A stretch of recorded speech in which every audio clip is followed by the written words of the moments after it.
আজকে আমি দুপুরে খাবো। এখানে দেখছো ভাপা সিম আছে আর আলু আছে, আর এখানে সিম আলু ভাজা আছে। তো যাই হোক, পাহাড়ি মেয়েরা তো খাই সব জিনিস ভাপা, তো আজকে আমি সব জিনিস নিয়ে আসিনি, শুধু সিম নিয়ে এসেছি। তো দেখি কেমন লাগে খেতে ভাপা জিনিস। বিসমিল্লাহ।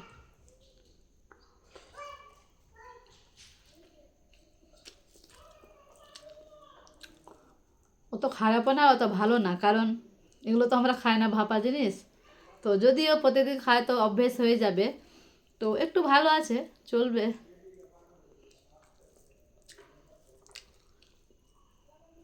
পাহাড়ি মেয়েরা কীরকম করে খায় আমি জানি না, ওদের হয়তো অভ্যেস হয়ে গেছে, কিন্তু আমার অভ্যেস হচ্ছে না ওটা।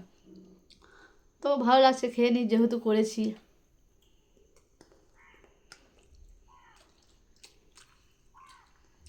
এরকম সিম ভাজা কে কে পছন্দ করো খেতে? ভাপা তো খায় না কেউ। একটা কি ভাপা খেলে এবার পেটের সমস্যা সমাধান থাকে, মানে ভালো থাকে। আর যত তেল মশলা খাবে তত পেটের ক্ষতি। তো খেতে থাকে, তোমরাও খাও।